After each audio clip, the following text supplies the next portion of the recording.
Seven, 6, 5, 4, 3, 2, 1. From Cafeteria Film Studios in Little Havana, Phresh presents Que Bola, where we talk to various movers and hustlers who are popping off and succeeding in the 305 and at the same time influencing the culture.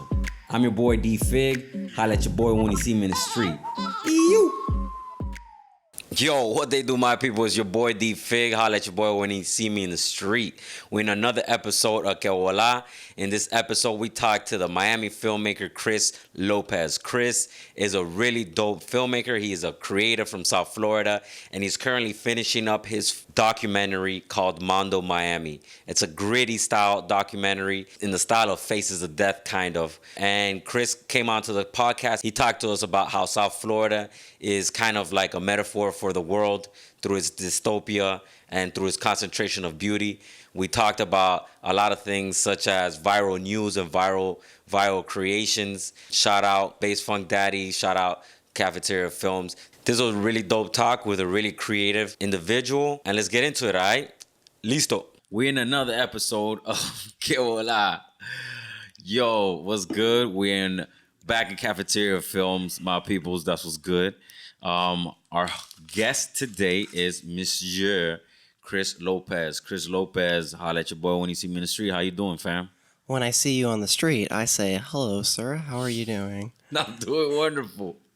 So, Chris, bro, where you from, man? Well, I'm from this universe. I was born in New Jersey. Okay. And the Cuban-American family, well, I guess they were Cuban, all of them. I guess I'm the Cuban-American. And then they did the migration to Miami, the classic Jersey to Miami migration. You're the Cuban-American, they're the Cubans. Yeah, I now think they're so. Cuban-American. I mean, they became citizens eventually. Do you speak English? They do. I mean, my parents moved here when they were babies, like 5 or 6 years old, both of them. I think they were part of, I don't even know what they were part of, but they somehow got here because of my parents. I think it was the lotto, some sort of like Cuban lotto thing. All right. Some sort of like, I have no idea. So, I learned it at some point and I just forgot it because whatever. They came to New Jersey and then they came to Miami? My grandparents moved to New Jersey, the both of them. My mom's from Ciego de Avila and my dad's from, he from Havana. That's what's up. Yeah, but he was born in Pinar del Rio and they moved to Havana. And then from there, he's specifically from the neighborhood called El Marianao, which is like I don't know nothing about yeah, none that's of that like shit. I'm looking at Cuba right here. All I see is Havana and Miami, dog. it's apparently like the roughest part of Havana. All right. Yeah, so I thought that was pretty interesting. So he's from the hood of Yeah, Havana. of Havana. He's like, yo, I'm from Compton, bitch. I know, man. Which is fitting to his personality. And then we, I wasn't even like In the picture? Yeah, I wasn't even atomic. So you were born and raised in Miami? No, I was born in New Jersey, Elizabeth, New Jersey. Okay. Yeah. But then when you moved down south? 1992. Right. My parents moved to Miami 1 month before Hurricane Andrew hit. Okay. Where were you at during Andrew? 3, 4. I was 5 years old. Okay. I was inside of a house that was vibrating very hard. That felt like it was going to collapse in on itself. When you were like 5 years old? When I was 5 years was old, it pretty sounded traumatic. like a train was parked right outside the window and was just like honking its horn. Yeah. And the house was vibrating. It was like by Bird Road. And shit! I was living in Bird Road during Andrew. And the doors, like the pressure in the house was so bizarre that the doors started like slamming, opening and close on their own, like as if in a Poltergeist movie. Yeah. It was just like pa, pa, pa, pa, pa, pa, pa, pa. So my dad got some rope and like tied it to the doorknob and tied it around my wrist and told me to hold down one of the doors. Like I was 5 years old. I was 5 years old. Like Get I was outta here. like some seaman on some like some old like Columbus ship. Holding everything together just by one rope, and the door was like trying to rip itself off the handles. It was just like going back because of the pressure. Yeah. And then my brother was just born, and my mom was in the bathroom with this toddler who was my brother, and the roof was like falling bits and pieces on her back. And I remember the bathtub was filled with water because it was like emergency water because we were expecting not to have power for the next few weeks. I remember that. Which yeah. we didn't. Yeah. That was actually how we moved to Miami. That was your first experience in Miami. That was The our real welcome. big, that was the welcome wagon. party. Yeah, Hurricane Andrew. You was like, damn. Yeah. That was the worst. Andrew was the worst hurricane that's hit South Florida. Yeah. Like in the last probably like 20, 30 years. Yeah, it wasn't ideal. Yeah. I was actually living in Westchester on Bird Road, like off of Bird Road. Oh, yeah, what happened to you?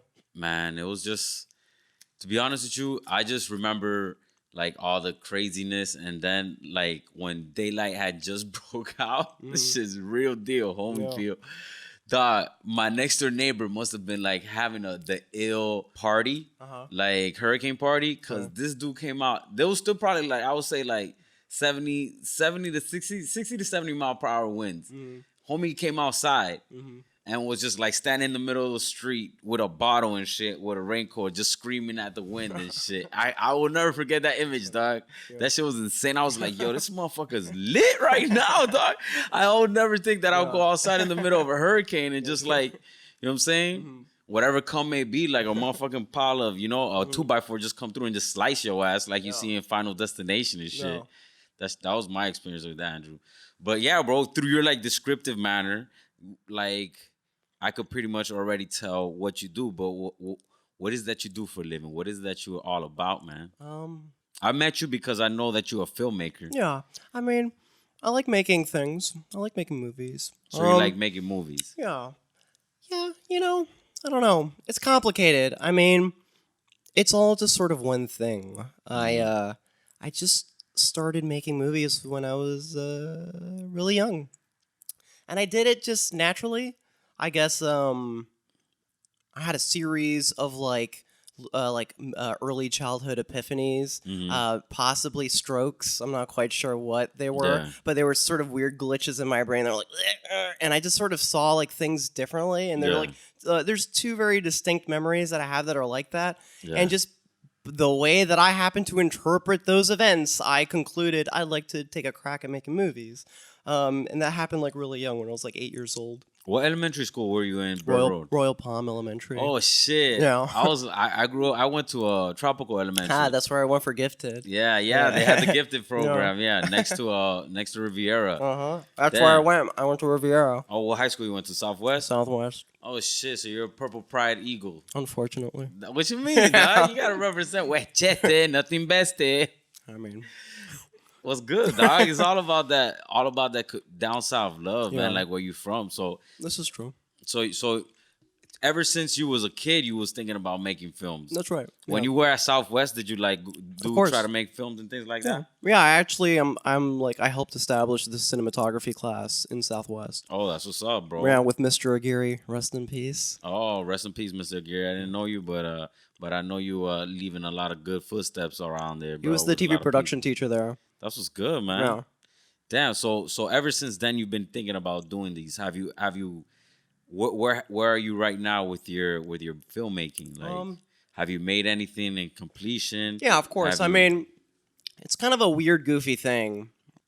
I see it as kind of like artistic expression is sort of like a journey, and so there's like ever revising goals that I have throughout my life, and they're all big.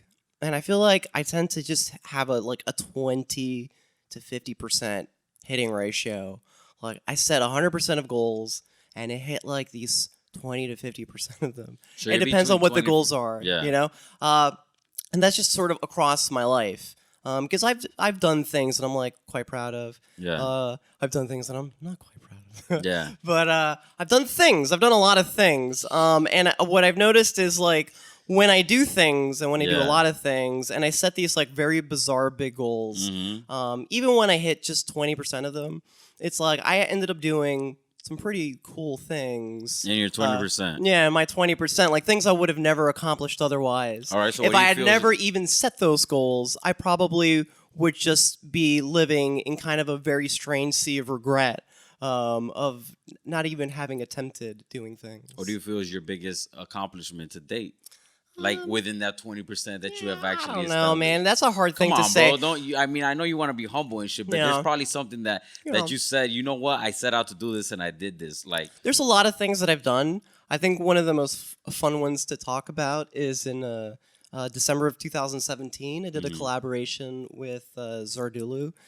She is a like a viral video artist Okay. in Brooklyn. Mhm. She's responsible for Pizza Rat, the video Pizza Rat. That's Oh yeah, okay. yeah. She staged that. It's like Oh, she staged that? yeah. She's an artist that stages videos like that, like Okay. these sort of like iPhone videos of like amazing things happening. Yeah. and they go viral as if they were real. Yeah. And the reason she does that is That's a good she idea. claims that she's trying to like spread sort of these heightened experiences of wonder in society.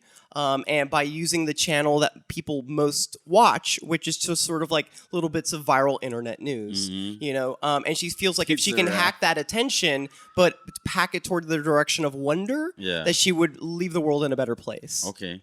So Pizza Rat is one of those examples. It's sort of right. like a wondrous, majestical, kind of a mystical thing to look at. Like a thug ass rat. Yeah, that's it. It's just a thug ass rat with Yeah. a slice of pizza in its mouth, Yeah. and you're like, just fuck kind of you. I'm going down the Hell stairs yeah. with my rat, with my pizza. right. And you watch it and you go same, Yeah, mood, etc. Right, and it occupies a little bit of consciousness in you that kind of could have been occupied by something maybe So more you negative. helped do a piece with her? So I reached out to her and I was just like, "Hey, you're cool. I like Pizza Rat." And she was just like, "Cool. You want to do a collaboration?" I was like, "All right." And it was just kind of that simple. And so we ended up ultimately staging during our Basel a news story that went viral of an iguana that crawled through a toilet in Hialeah and bit somebody in the balls. Yeah. And that played on Telemundo. Telemundo ended up covering it, obviously. And from Telemundo and Shout out to Telemundo. it played at night that night as if it were a true story, and then it just went viral all around Miami during Art Basel. Yeah. And then it got picked up by Unilad over in Britain, which had like 35 million followers on their Yeah. Facebook account alone. And they ended up printing a story with the headline. I think I remember it verbatim, which was like bearded drag queen bitten balls by iguana. Wow. And it talked all about the drag.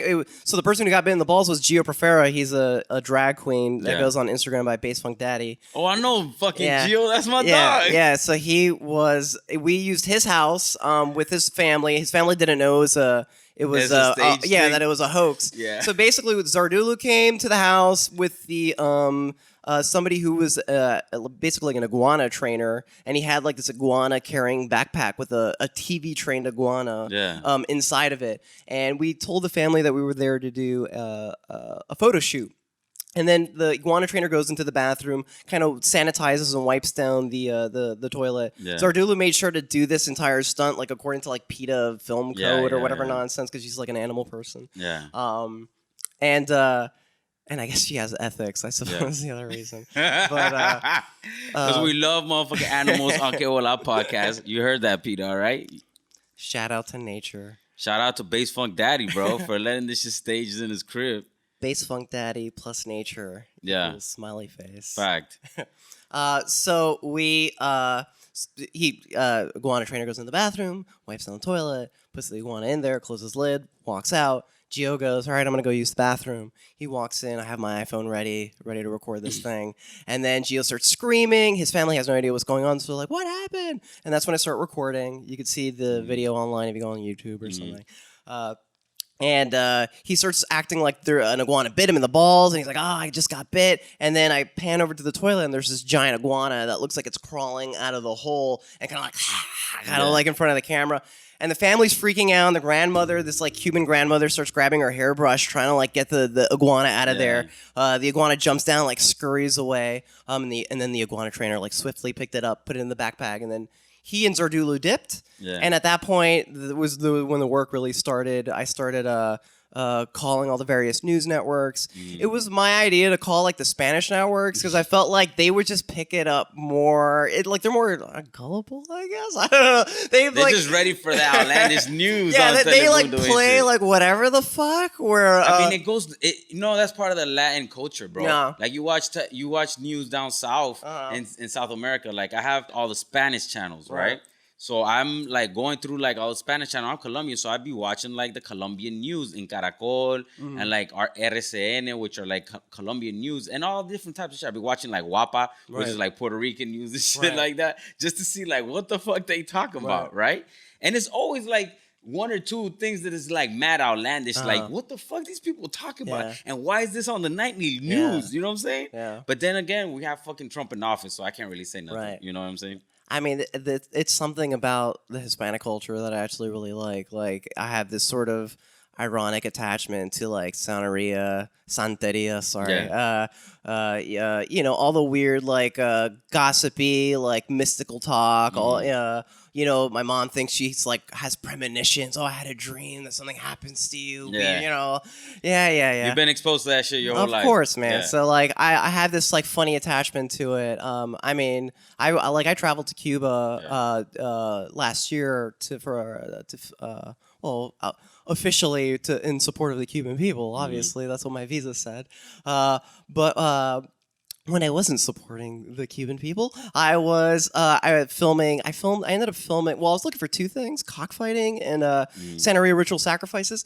Was not able to find the cockfighting in Havana. Interestingly, everybody that I was talking to in the taxi cab and stuff, I was like, "Oh yeah," but I was like, "Oh yeah." They were like, basically super quiet about it. Yeah, no, Hush. they're saying like it's not a Havana thing. It's not like a metropolitan thing. Oh, it's out in the It's out in the jungles, country. It's like a countryside countryside thing. It's like that's a really bizarre thing to find in the city. Like you're gonna have to go out to the country to find that. I was like, bro, oh. I found that shit here in Miami-Dade County. You ever seen that shit? I've been trying to find somebody so I could film What? it. All right, so when I was young, I lived down south. But like those scenes are like as far as I'm aware, tied to like really dangerous elements. yeah, it's very, very dangerous. Yeah. So like, I'm not gonna mention no names, but I grew up down south, right? And I went to South Ridge, and I had a lot of friends like from all different types of cultures, Jamaican, Cuban. You know, like there's a lot of cultures down south that mix.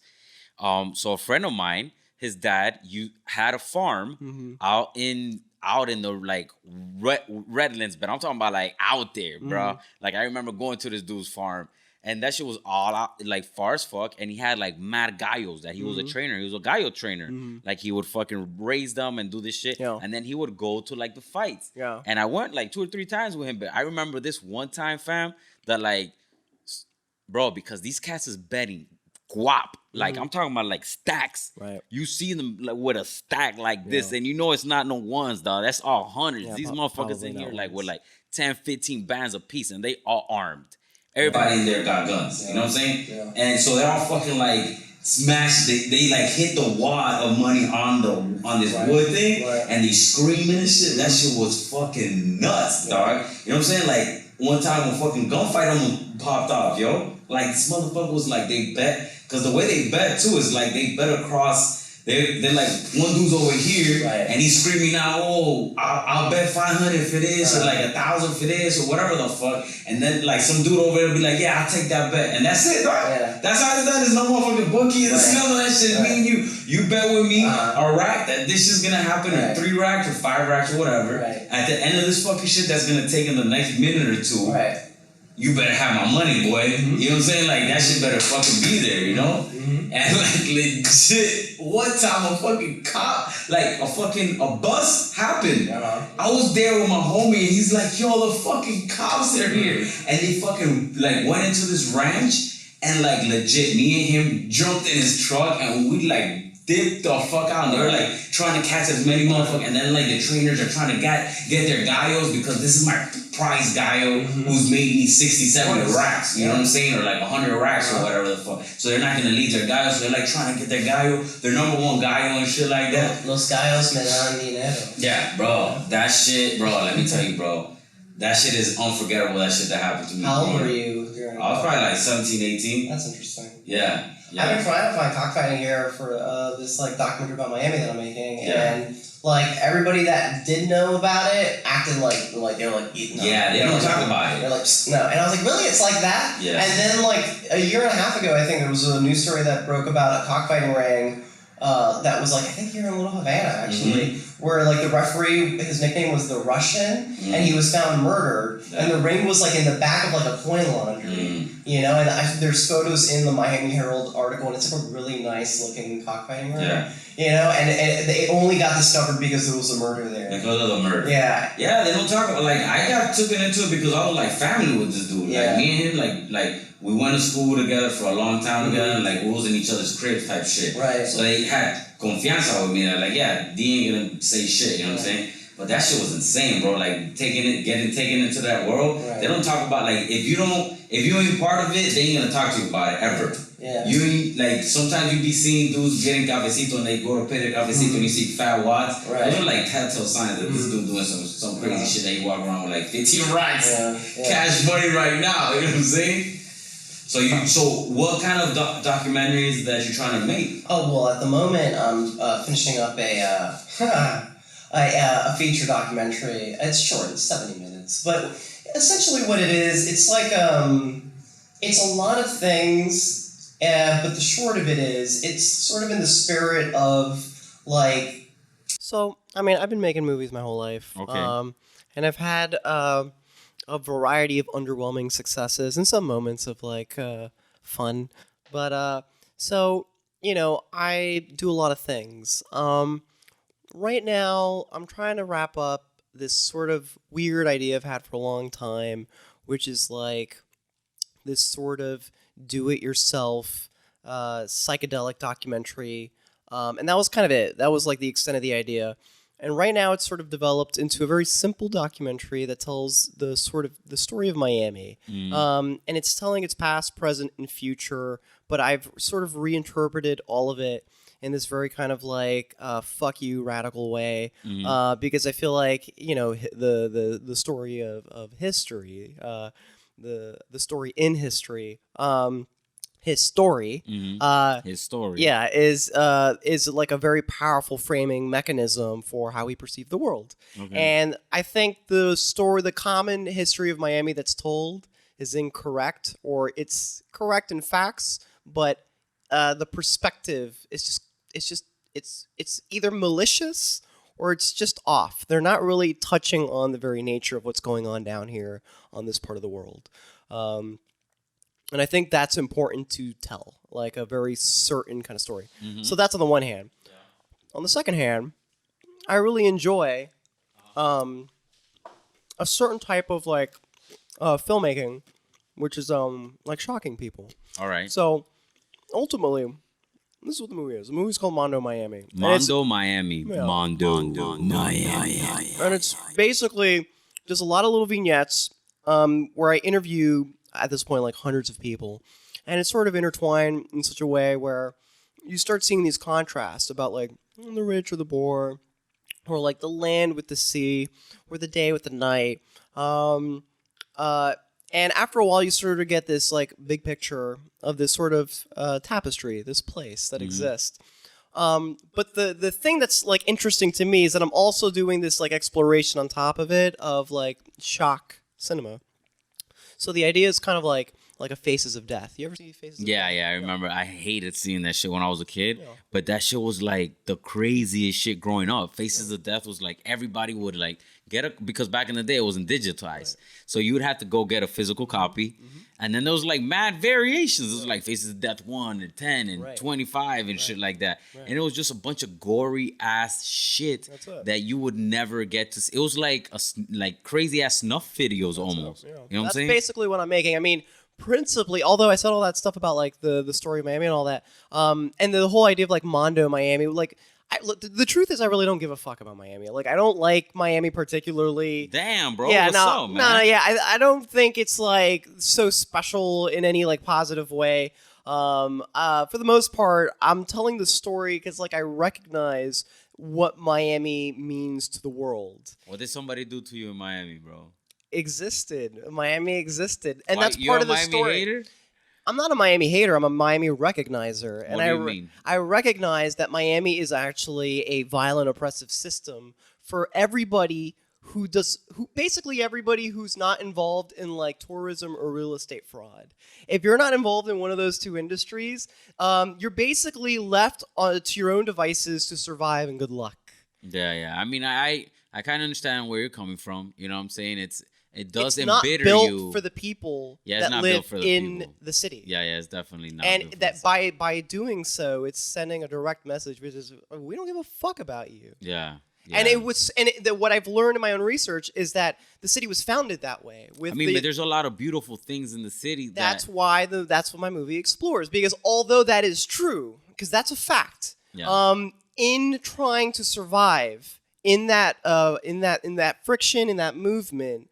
But I don't think that's the true Miami. Then what you have the There are hate moments for, of beauty. There are moments of beauty. What you hate is the system that's pervasive in Miami that is oppressive. Like, I hate that system too. You know what I'm saying? I've talked about it various times and it's bullshit. But like the actual genuine people of Miami, the ones that you are like trying to champion, those are cool ass people. You know what I'm saying? So like they're also part of Miami.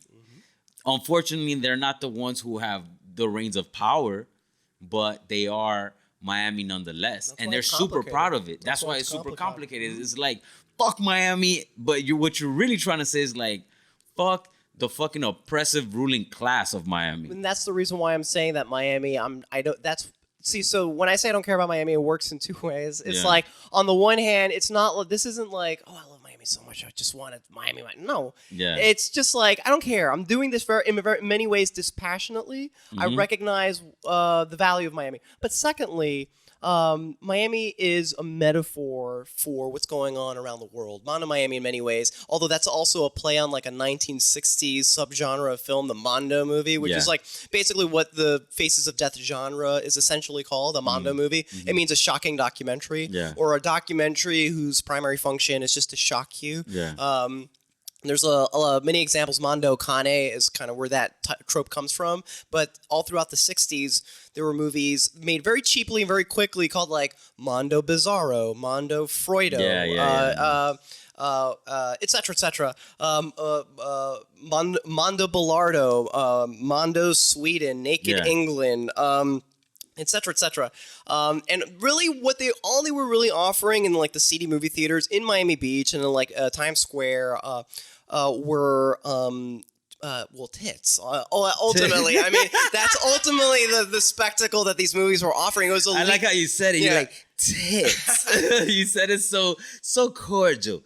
Ultimately, it was a legal way for movie theaters to play essentially pornography. So it was like a little cheap porn video. But it was covered by the First Amendment by saying it's a documentary. So it was a shocking documentary. Although Mondo Cane, which is from 1962 or 1963, is actually a very, very good movie. It was made by these like Italian journalists, but they wanted to push the envelope of like cinematic storytelling, so they made it like a very shocking kaleidoscopic view of the world. So it shows like cargo cults in like tropical islands that believe that familiar with the idea of the cargo cults. Where it's like for anybody who doesn't know, it's like those islands that during the World War II era that didn't know World War II ended, and so they built like kind of a fetishistic religion around like things that they saw during World War II, like they would create out of wood planes that were landing, and they would do these rituals of like planes landing and things like that. And it was sort of like a metaphor of like this bizarre reflection of nature versus like the mechanistic aspects of humanity or whatever. Kind of like mockingbirds that do like car alarms, you know? And so they went to one of those and they filmed that. They filmed like just a lot of like strange, snakes and dogs being eaten. There's a famous scene of like a dog's being eaten somewhere in Asia. That's kind of where like crazy. That stereotype in many ways comes from. But it was from that movie. And it goes on and on and on. It's like they show dog fighting. I mean, it's a very shocking movie. So these are like your primary influences in many ways. To this particular movie. And Faces of Death and stuff like that. I personally have a broader theory. Oh, well, I mean, okay. So the short point that I'm trying to make is that I believe Miami is like a very potent metaphor for the state of the world right now in aspects of dystopia, in aspects of dystopia is a really good one, but also in aspects of like the concentration of beauty.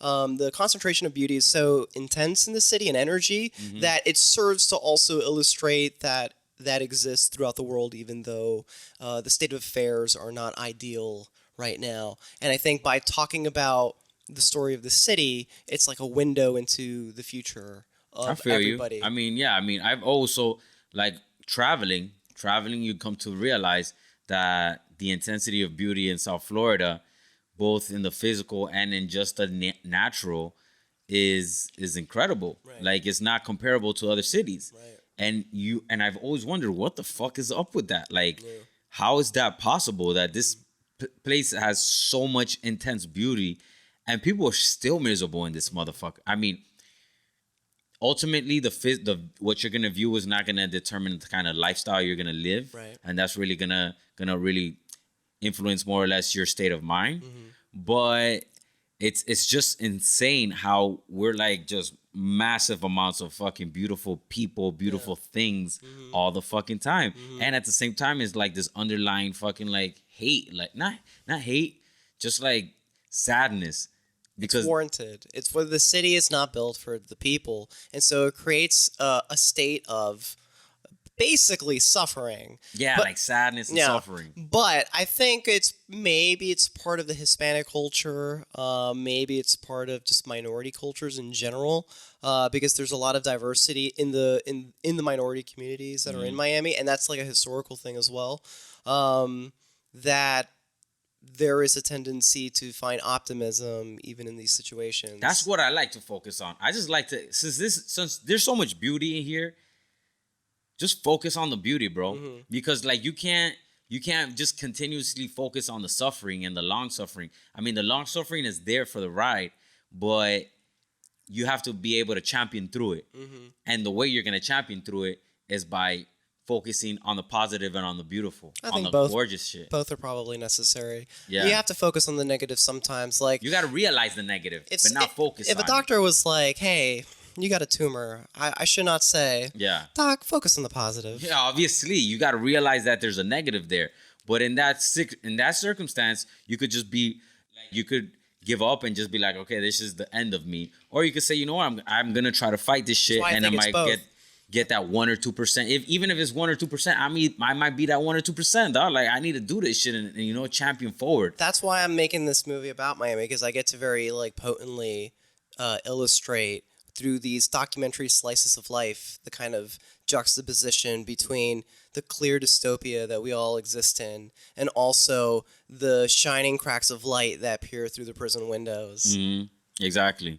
So who's like your biggest influences growing up that pushed you to say, I want to be a filmmaker?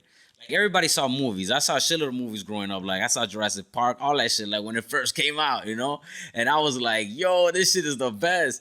But at no point did I think, oh, I want to be Steven Spielberg and actually make it. Like I would be like, damn, how the fuck did he do it?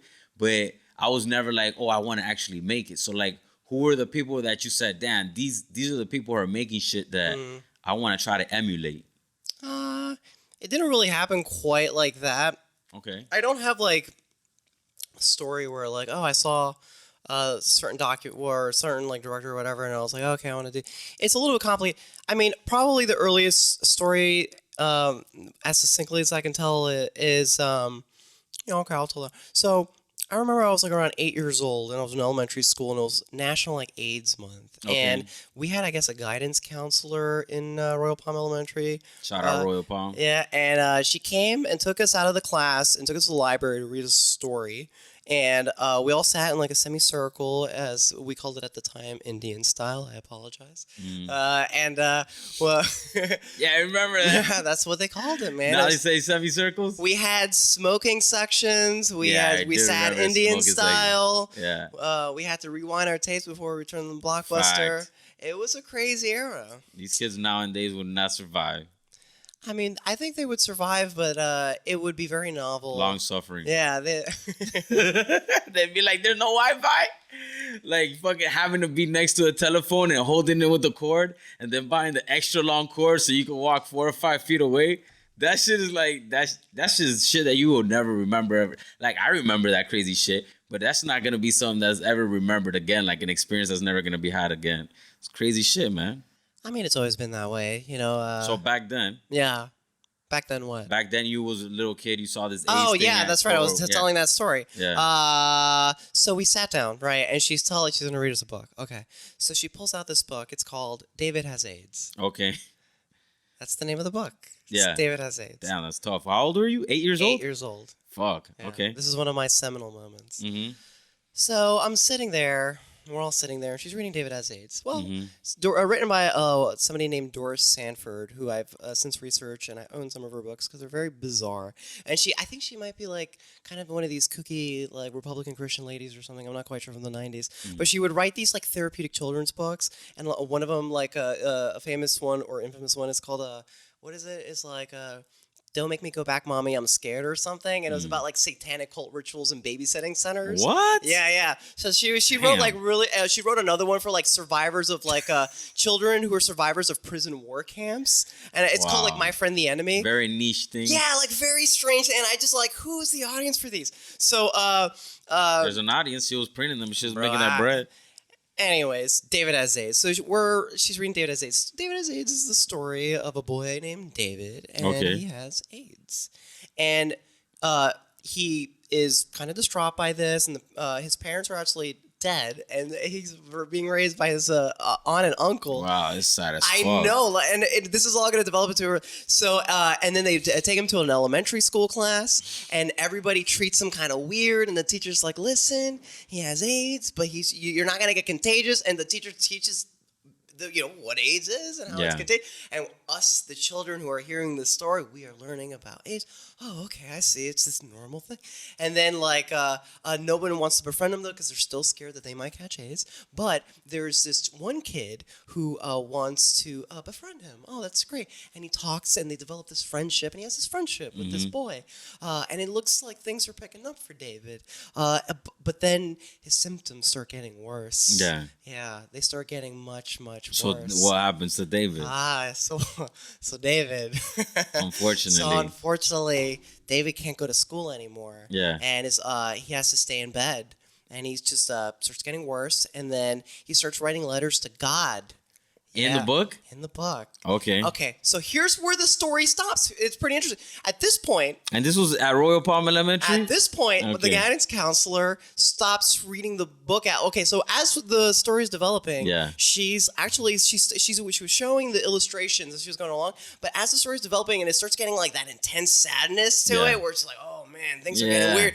She stops. The kids will say it. They'll be like, No, everybody was just kind of like, we were just kind of like listening, but she stops like showing us the pictures. And then she starts turning the page. She starts reading it to herself. And then she starts like just mouthing it silently. Paraphrasing. No, mouthing it silently. Not even saying it out loud. Just kind of reading it to herself. Just silently mouthing it. And then she closes the book. She goes, all right, I think we're done with this book for today. I'm going to take you all back to your class. All right. Yeah, that's the end of that. And then we went back to the class. The whole time when we were going back to the class, I was just like, what just happened there? Yeah. What was that? I couldn't stop thinking about it. I was like, how does that book end? Yeah. And so the teacher's teaching, and I'm just thinking about David and AIDS. David and AIDS, what the hell did I just witness, man? So my mom was waiting for me like at 2:20 or whatever, right outside, and the library closes before that. But I made a dash for the library, and it was closed, and I banged on the door. Miss Lopez let me in, and I think she liked me because we're both Lopez's. Shout out to the Lopez's. And I went in, and I went searching for the section. I'm pretty sure I had caught like where the counselor had put the book back, and I was flipping. I found David. I flipped it out. I flipped to the pages, and I saw that. Okay, so he's writing these letters to God. Well, God, why am I getting AIDS? This is horrible. And obviously, God's not responding. And eventually, his aunt's like, listen, you're just because you're suffering, it doesn't mean God's not listening. You're special, blah, blah, blah. And then his symptoms get really bad. It starts breaking out into sweats. And then it gets kind of like dreamy or whatever. And it's basically implied that he passed away. And then it's kind of like this sort of inspirational message, like God is always here with you, blah, blah, blah. And it ends.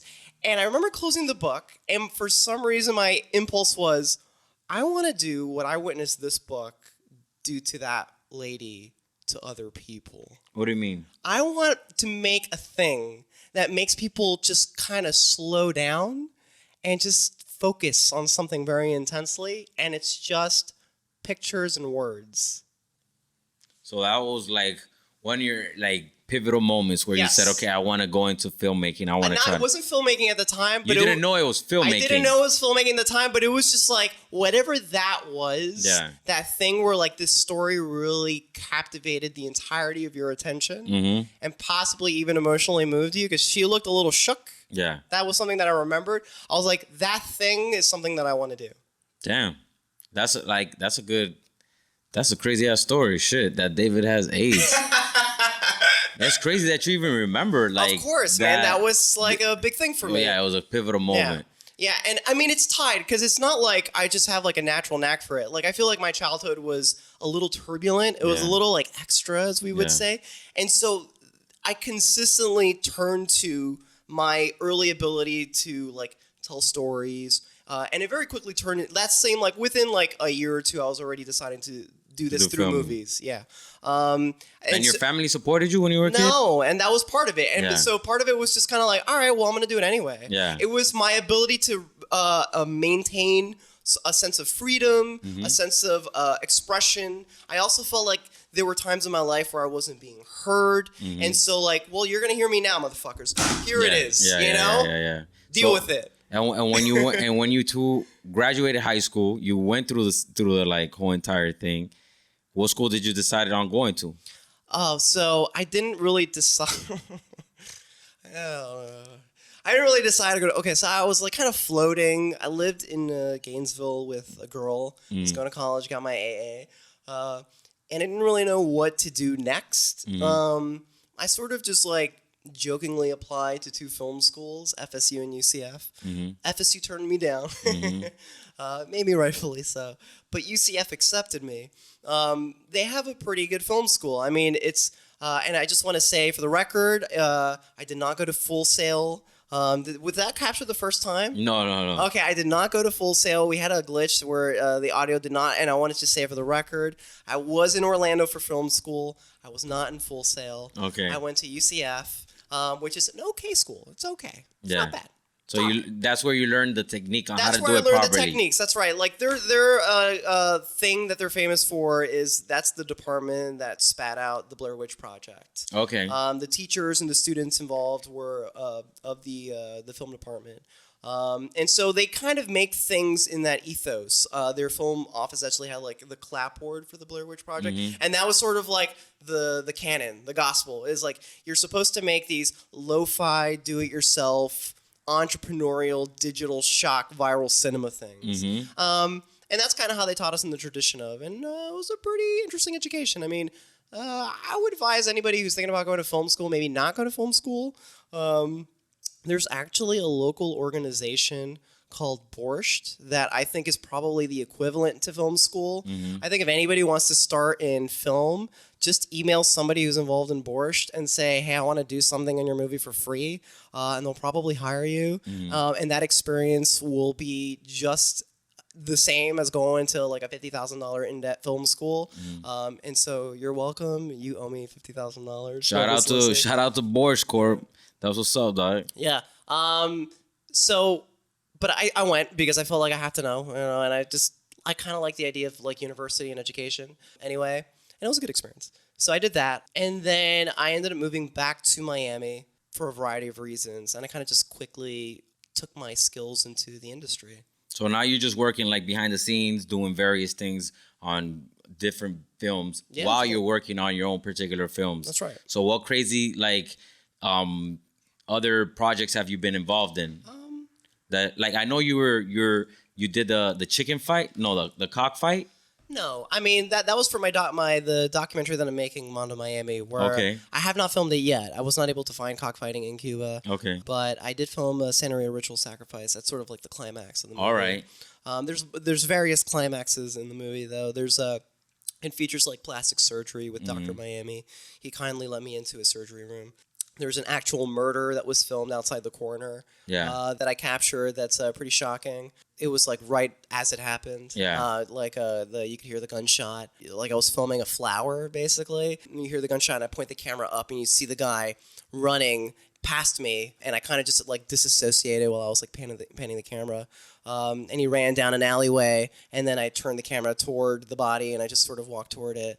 It was pretty crazy footage. Yeah. All that shit in fucking broad daylight in Miami? At night? Yeah, it's pretty intense. Yeah. Pretty intense. Downtown Miami. That shit was in downtown? Mm-hmm. That's fucking crazy. I mean, part of the reason why it's I've been filming it for a few years because like I film and I'm really just kind of fishing and mining for those moments in life when everything just all the astrology lines up and things get very weird very fast. How long have you been filming that? About 4 years. Okay. Yeah, so I've been capturing like these strange nuggets that I'm like chunking together. But out of those nuggets, I've been making other movies that I have released. Like I just recently released a movie called Jalesi and Carla that's on Vimeo. Okay. And it's telling the story of, Gio Profera and Josue when they were performing together as Jalesi and Carla, like those sort of bearded drag queen. Yeah.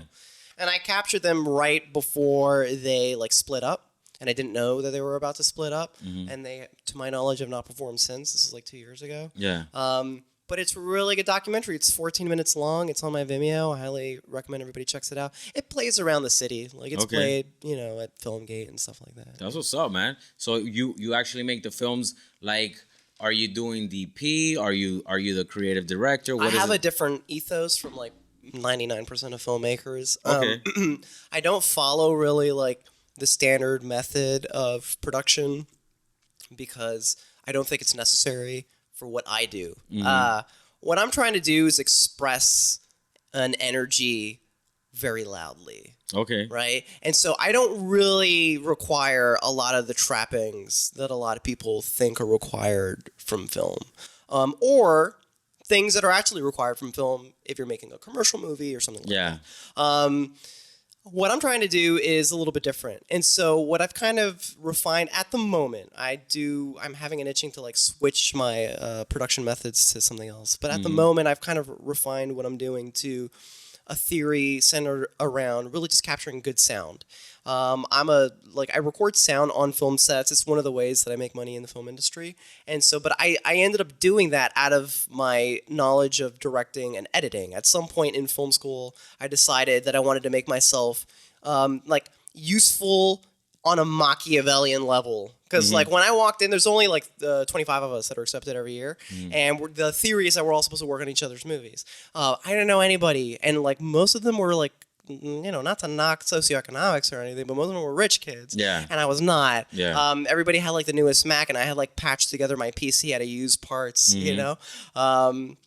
Everybody was on Final Cut. I was on Premiere though. Yeah. So I don't know. I don't know who won that one. I didn't know how to make myself useful. And so what I decided to do was kind of like think like, what am I not good at? I was like, I wasn't good at cinematography, like lighting and stuff, and I wasn't good at sound. I noticed that through a race of hands, actually, that most people knew light. There was a good amount of people who knew lighting. No one did sound. So I was like, I'll just get good at sound. I got good at sound, and everybody was like, "Will you work on my movie? Will you work on my movie?" Yeah. Oh, so you found yourself. Yeah. So a niche. I was like, I had a currency, like a social currency, and I was able to pick and choose the sets that I worked on. And I got to like network with the people I wanted to network with, basically, and it happened pretty quickly. And then when I moved to Miami, it was kind of similar. Like I felt like I was the missing puzzle piece in a lot of productions. However, all of that's really founded mostly on an actual solid theory of cinema. It's not just an arbitrary choice. I truly believe that filmmaking is mostly good sound. It's 51% good sound is usually how I pitch it. Like if you can get the sound recording really good, then the video, it could be pretty much anything, pretty much. And that ultimately has to do with like evolutionary biology. Our sound sense developed before our eyesight. And so our first most primordial sense is scent. That's why like scents kind of trigger us into like certain memories right away. It's our strongest scent because it's our most ancient. Our second like most ancient is our sound. Our like sonic pathways. Plus it's always on, so we're very attuned with sound. Eyes you can blink and you can close it, but sound is always on. And so because of that, if the sound is bad, if you have bad recording or you're just listening to it on a TV that's like jangly or whatever, you're gonna feel physically uncomfortable. But if you have good sound and like bad video, you'll still watch it. You're still engaged because video is actually tied to like the rationale, reason, and like the sound is tied to your subconscious, the emotional dimension of your brain. So I picked up sound for that reason. I was like, I'll always be in control of my movies, even if I have like the hardest times and I can't get anybody to work on anything. I can sling a sound kit over me and I can just grab a toy camera and I can make a movie. And that's basically what I've been doing. Because like I have not had the ability to like furnish myself with an entire production studio on my crew, but even if you can do an inspirational pep talk, like equipment costs money and things cost, and so, but I want to just make things now, like right now. I don't want to wait. I want to do it now. So I have my sound gear and I just buy toy cameras or just rinky dinky little cameras and I go out and make movies. And I've been doing that for the last like 6-ish years. It's kind of like my style at the moment. That's what I've been experimenting with. So like, where can people? What's your Vimeo? Where can people find all your stuff? My Instagram is @directed by Lopez.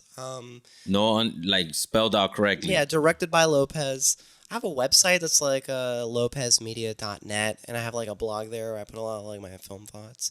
And my movies are there too. Like you can find them there. And on Vimeo, they're Yeah, the Vimeo same. is. I forget what my Vimeo link is. That's why I'm like putting those links. Oh man, Yeah. that's crazy, dog. So like when you decide whose projects you want to work on, what's primarily like what's driving you that way? No, I mean it's not like that anymore. That was just film school. Okay. Now I'm like gladly taking anything. Oh, okay. Yeah. So now no, it's no, please, no. I am not. Yeah, no, please hire me. yeah. For sound, for Yeah, anything. for anything. No, principally. So like, and I also do. So sound is something I do. I also do editing, right? And we direct things. We direct things here at Cafeteria Films. Yeah. So I do that for a living. But then, like, why am I in film? I'm in film because I feel like life is about living, right? And if life is about living, I have this like strange fulfillment in leaving behind these objects that are hopefully beautiful, hopefully like interesting, you know, hopefully inspirational. Because like there's things that I learned the hard way. And part of what I try to do is like encapsulate those things. And it's kind of like, you know, like don't learn it the hard way. Here it is, you know. Yeah. That's part of what I do. And that brings me fulfillment. I would not be like in this if I didn't really want to. You feel that the filmmaking world in South Florida is close enough where you could get like know each other and get jobs off each other and things like that, or primarily how do you tackle that? Nah, it's very difficult here. Yeah, South Florida is difficult. Yeah. It's difficult. I mean, if you can service the two industries of tourism and real estate fraud, then Real estate fraud. yeah, it's not real estate. It's specifically real estate fraud. Then you will probably do fine. Yeah, but you have to service those two masters. And I think if you don't accept that or understand that or know that, like, let's just say you don't know that, it's going to be a very frustrating experience. It's like, why isn't this working? Well, because nobody cares unless it's about tourism or real estate fraud. That's how you make money in the city. Yeah. So that's the only like you feel those are the biggest opportunities to make money, filmmaking and things like that here. Absolutely.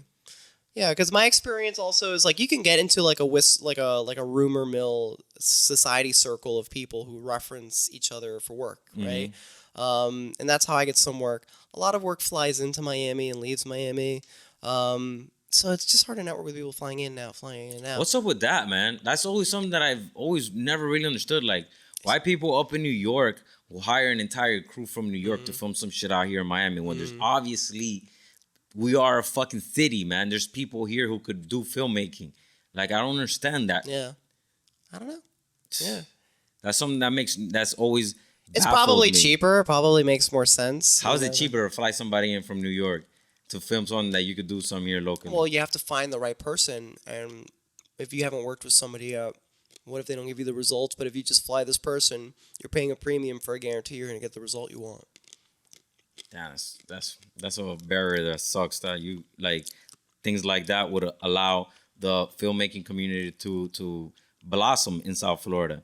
If the actual work was being shot here was shot actually by the vast majority of people who live here, that would allow us to at least, you know. I mean, filmmaking isn't really a community. Filmmaking is a commercial endeavor. It's bound by its joint venture of trying to accumulate capital. But that's all movies are about, man.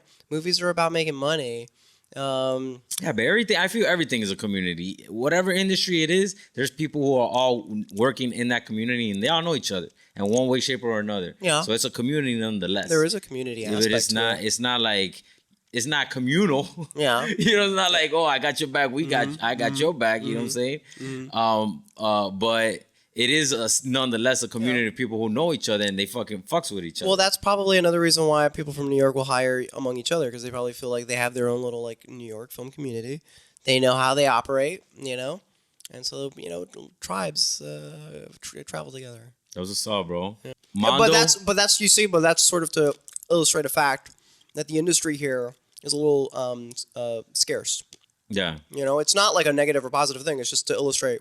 It's just the way it is. It's not like Hollywood or Atlanta, where they are hubs for the media industry, for specifically motion pictures. You know, those are movies get made there.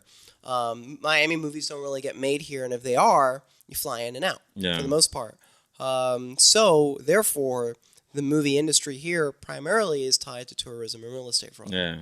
Fuck. Well, it was super dope talking to you, dog. Yo. You're a fucking creative here from South Florida. Once again, if people want to reach out to you, you down for collabs and shit like that? I'm down for And you down collabs. for work and all of that? Yep, I'm down for everything, baby. All right, so where can people reach out to you? Probably my Instagram, @directed by Lopez. @directed by Lopez. You answer DMs. I can slide into them. Slide into my dog's DMs, yo. If y'all want to get some shot out here, you know what it is. Film shot, none of that crazy get you wet type shit. You can say whatever you want. All right, man. You know what it is. Till the next time, I appreciate you guys. The Que Vola podcast for listening to us. Ramble about this crazy ass South Florida film industry. My dog, Mr. Christopher Lopez. You know what I'm saying? Chris Lopez in this bitch. Holla at your boy when you see me in the street. To the next time, if you like it, share it with your friends. If you hate it, share it with your enemies. But just share this motherfucker. Mm-hmm. All right? Subscribe, share, and all that good stuff. I will share it with my enemies. That's damn, Daniel. Later, bro. Goodbye, Daniel. Y'all already heard what it was. Thank you so much for listening. Thank you so much for Chris for coming out to the podcast. Shout out Bass Funk Daddy once again. Shout out Zardulu. Shout out Borge Corp. Shout out all the Miami filmmakers. Everybody here trying to create awesome shit through either visuals, through photography, through film, through audio. Y'all keep doing what y'all doing, man. I love all the South Florida creatives out here popping off and doing what they got to do to make their living. Thank you so much. Until the next time, please feel free to share, subscribe, share it with your friends, share it with your enemies. Just share this motherfucker. All right? Love y'all. Peace.